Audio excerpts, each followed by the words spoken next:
Forget the England of postcards. Forget the London Eye, the manicured gardens of Kent, or the dreaming spires of Oxford. We are going somewhere else. To the south coast, yes, but to a part of it that is severed from the modern world, encircled by barbed wire. This is the Dorset coast, the place geologists call the Jurassic Coast, a World Heritage Site.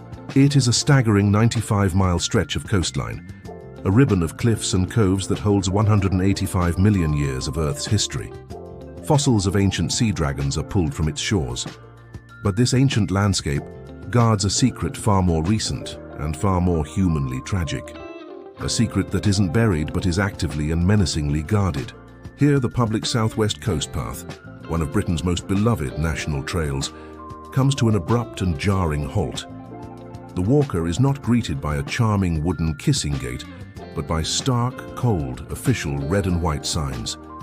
They read, "Danger, Ministry of Defence property, keep out, live fire ranges." Behind these signs, behind the barbed wire that glints in the damp sea air, there is a place that should not exist. It is not an ancient ruin, like the romantic decay of Corfe Castle nearby, or the Roman remains at Bath. It is something infinitely stranger. It is a snapshot.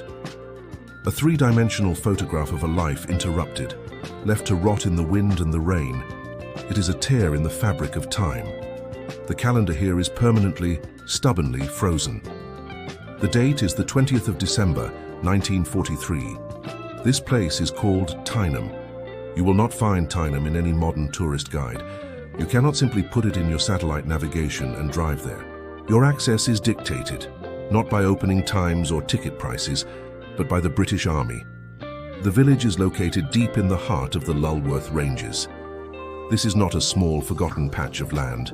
It is one of the largest and most important military training zones in the entire country. On weekdays, the air here shudders, not with the sound of waves, but with the percussive, ground-shaking thump of Challenger 2 tanks and AS-90 artillery guns practicing their trade. It is a land dedicated to the simulation of modern war, but for a few specific, predetermined weekends each year, the guns fall silent, the heavy metal gates are swung open, and you are permitted to enter. You are permitted to take a walk into the past, down a single tank-scarred road. The sensation upon crossing the boundary is immediate. It is a physical weight. You are no longer in 2025. The silence here is different. It is not the peaceful silence of the countryside. It is an empty, hollow silence, an absence. The village itself is a street of stone skeletons. The cottages, once homes, are shells. Their roofs are long gone, their interiors exposed to the elements. Nature is slowly, methodically reclaiming what was hers. Ivy strangles the walls. And yet, two things stand out, defiant. The village church, St. Mary's, is perfectly preserved. Its stained glass windows still gleam. Its pews are still polished. A little further on, the village schoolroom. It looks as if it was closed only yesterday. The small desks are in neat rows. The children's names are still on the pegs. The blackboard still holds the last lesson. The question that hangs in the air, heavier than the coastal mist, is not just, what happened here? The answer to that is obvious. War happened. The real question, the one that haunts this place, is why was this place sacrificed? And more importantly, why was it never given back? The story of Tyneham is not one of natural disaster, or of a biblical plague, or of a slow, sad economic decline that ghosts so many other rural communities. It is the story of a promise made in the heat of patriotic duty, and a promise broken in the cold bureaucracy of post-war peace. It is the story of a sacrifice that, unlike all the others, was made permanent. This is the story of the village that died so that others could be free, and was then forgotten by the very freedom it helped to secure. Before it was a specimen, a ruin preserved in military aspic, Tyneham was a life. Before it was a ghost, it was a home. To understand what was lost, you must first understand what was. A community so isolated, so untouched by the 20th century, that it was already a time capsule before the army froze it in place. Tyneham was not just a village, it was a benevolent feudal state. For centuries, its orbit was dictated not by London, but by the Big House. Tyneham House, a sprawling grand Tudor manor, was the sun. The Bond family, who had owned the entire estate since the 17th century, were its gravity. They owned everything: the land, the cottages, the farms, and in essence, the jobs. This was not a modern world of wages and commutes. It was a world of service, of tenants and landowners, of a deep paternalistic system that had existed for generations. The village's 225 residents lived in cottages with no electricity and no running water. The water was drawn from wells, and light came from paraffin lamps and candles. Life was simple, hard, and deeply connected to the seasons and the land. This isolation was not just technological, it was geographical. The village was nestled in a deep, secluded valley, protected from the outside world by the high, chalky ridges of the Purbeck Hills. A single, winding road was its only true link to the neighboring towns. This geography created a hermetic seal. The loudest sounds were not of engines, but of the blacksmith's hammer, the clip-clop of a horse and cart on the unpaved track, and the cry of gulls from Warbarrow Bay, the village's own private cove. The heart of this community had three parts. The first was the church, St. Mary's. 13th century and built of local stone, it was the keeper of the village's entire history. Generations of Taylors, Trews and Mears families had been christened at its font, married at its altar, and buried in its churchyard. It was the alpha and the omega of their lives. The second was the village school, a single small stone room heated by a pot-bellied stove. Here the children learned their letters, their names still visible today on the coat pegs. Their education was as practical as it was academic, with nature walks in the surrounding vales to identify flora and fauna. The third was the post office, run from the front room of the postmistress's cottage. It was the hub of news and gossip, the one place where the outside world trickled in via letters and the crackle of the wireless radio. This, along with the village pub, the New Inn, was the center of all social life. The work was the land. The men were farmers, shepherds and gamekeepers for the estate, or fishermen who launched their boats from Warbarrow Bay. The women were in domestic service at the big house, or managed the home, the dairy and the chickens. It was an intricate, self-sufficient ecosystem where every person had a role. And then the war came. At first it was a distant, abstract thing. A voice on the wireless, Winston Churchill, in 1940, speaking of fighting on the beaches. The residents of Tyneham listened, safe in their valley, barely imagining that their beach, Warbarrow, was one of the very landing grounds he spoke of. Then the war became a sound, the faint high-altitude whine of engines as the Battle of Britain was fought in the skies far above their heads. But it was still up there, separate from the life down here. The shadow began to lengthen. The army had long been neighbours. Bovington Camp, the home of the Royal Armoured Corps, was only a few miles away. The villagers were used to the faint, distant rumble of tanks. But as the war progressed, the rumbles grew louder. The military presence around them swelled. The nation was holding its breath, preparing for a great invasion of Europe. But first, they had to practice. They needed a place to simulate a full-scale live fire assault. They needed beaches, cliffs, hills, and a village. The distant shadow that had been creeping over the Purbeck Hills finally fell upon the valley. In November 1943, it was no longer a sound. It became a piece of paper, a cold, typewritten official letter from the War Office delivered to every one of the 102 tenants and homeowners. The message was stark. The outside world had arrived, and it was here to claim their home. The letter was not a request, it was a command. It arrived in November 1943, delivered not with the usual village gossip, but with a cold, wartime finality. It was from the War Office, and its language was the sterile, unforgiving prose of bureaucracy. Words like requisitioned, immediate effect, and national security were stamped onto the page, alien concepts in a valley that lived by the seasons. The message was brutal in its simplicity. The entire Tyneham Valley, including the village, the farms, and the coastline at Warbarrow Bay, was being taken over by the military. The reason given was stark. It was needed for the most vital and secret training for the final invasion of Europe. The residents were told they were playing an essential part in the war effort. Then came the final devastating blow. They were given 28 days. 28 days in the run-up to Christmas, in the heart of a bitter winter to dismantle a way of life that had been built over centuries. Every single resident, from the oldest farmer to the youngest child, had to be out by the 20th of December. There would be no exceptions. Imagine the scene: a village meeting in the schoolroom, the paraffin lamps casting long shadows on the residents' faces. Shock, disbelief, and then a quiet, creeping dread. Where would they go? The government promised billets in nearby towns, but these were temporary lodgings, not homes.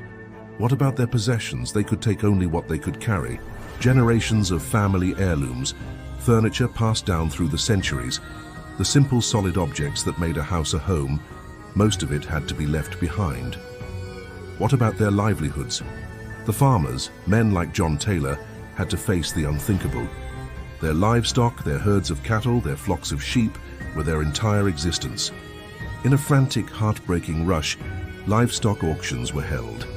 Animals that were the product of a lifetime's careful breeding were sold off in hours, the sound of the auctioneer's gavel like a death knell for the valley's agricultural soul. The villagers were caught in an impossible emotional trap. On one hand, they were patriots. This was 1943. The country was on a knife edge. The wireless crackled daily with news from the front. They understood sacrifice. They had sons and brothers fighting overseas. They were told this was their bit to do, their great contribution to victory. To argue, to protest would have felt unpatriotic, even traitorous. On the other hand, this was their home. Not just a collection of bricks and mortar, but the very earth their ancestors were buried in. So they packed. They cried in private, but they complied in public. They were assured, and they assured each other, that this was temporary. It was just a loan. The war would be won and they would return. This belief was the only thing that made the act of leaving possible. They did not believe they were leaving forever. They believed they were stepping aside for a few months. The 20th of December 1943 arrived, a cold, bleak winter day. The village was filled with the sound of army lorries. The last few residents were evacuated, carrying suitcases, their faces set. The village's postmistress, Mrs. Mary Ann Robertson, was one of the last to go. And then one final poignant act, a last desperate plea.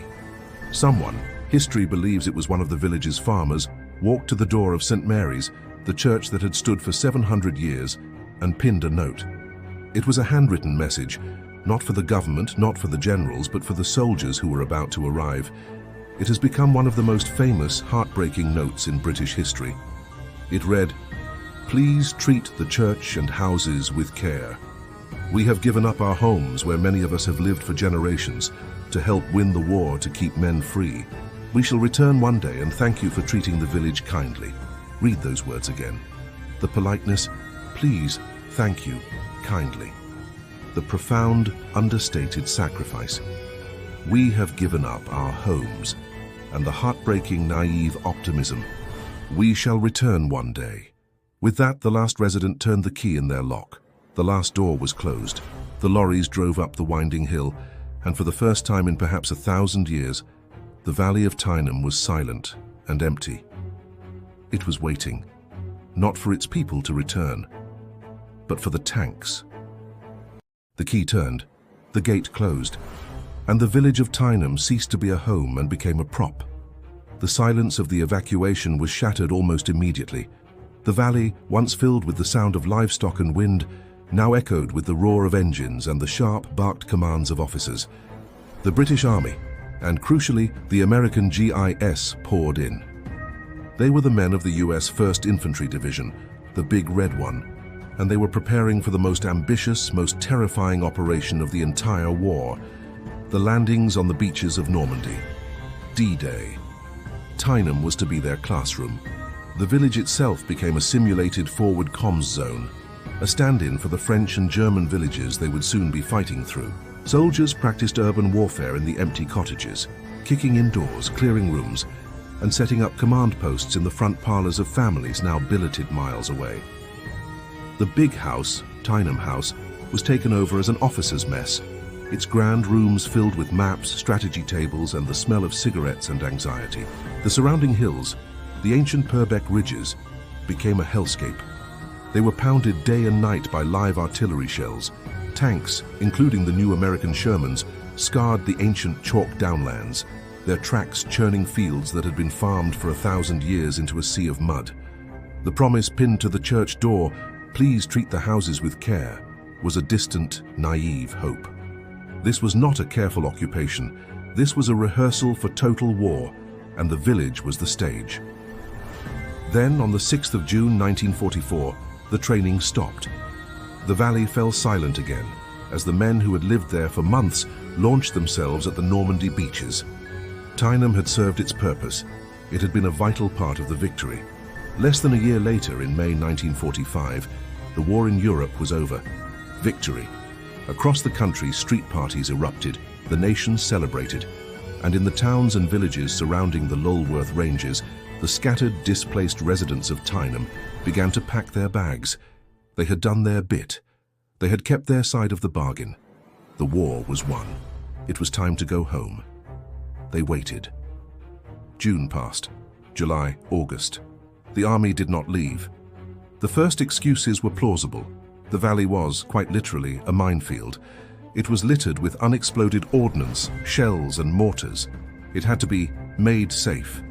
The villagers were patient. They understood. They waited. But as the months dragged into 1946 and then 1947, a new, colder wind began to blow across Europe.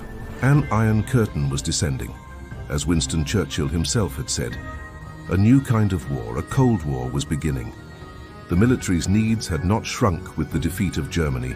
They had shifted. And the top brass at the Ministry of Defense looked at the Lulworth Ranges, this perfect, isolated coastal training ground, and they coveted it. It was too valuable, too strategically vital to give back. The scattered villagers, still living in temporary accommodation, began a desperate campaign. They wrote letters to their MPs, to the Times, to the War Office itself.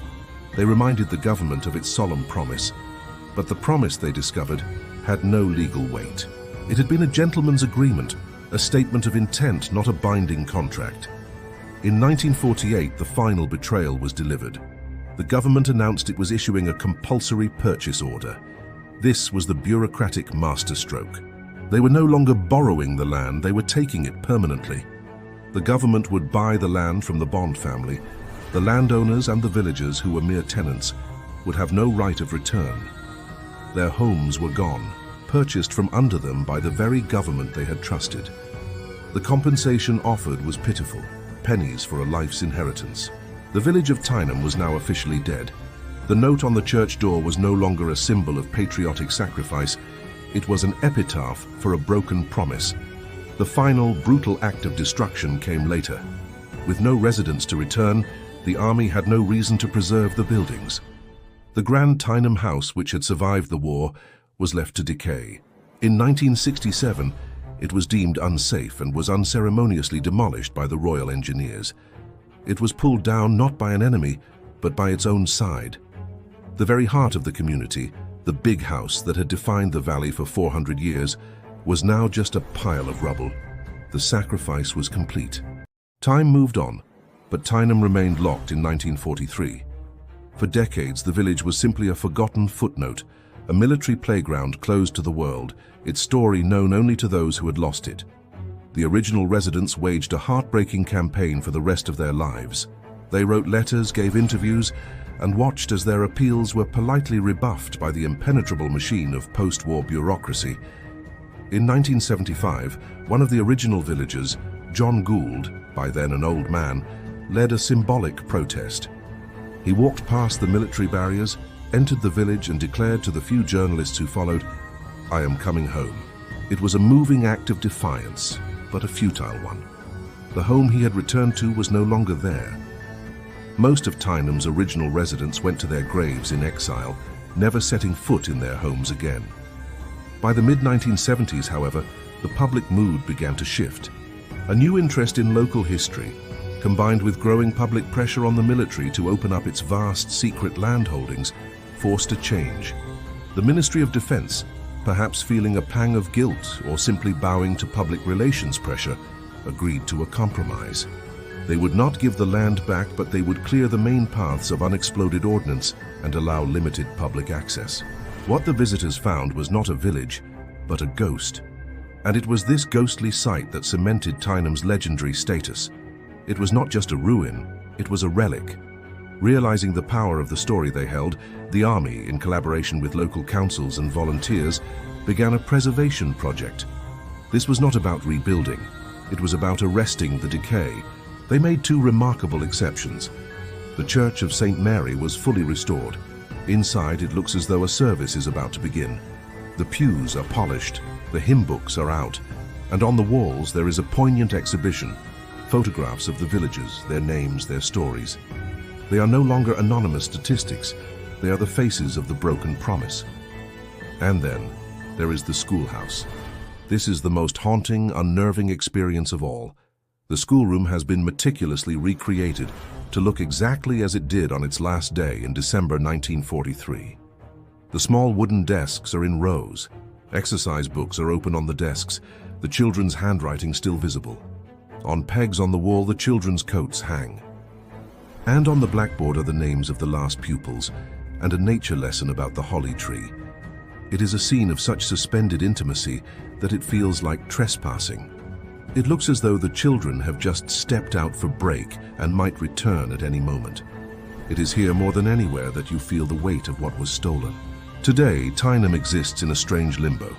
It is both an active military workplace and one of the world's strangest, saddest war memorials.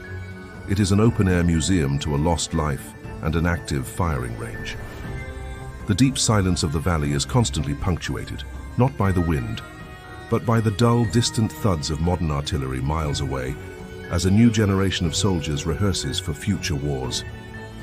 The village of Tyneham is not a memorial to soldiers, it is a memorial to an entire community, a community sacrificed for war and then forgotten by peace.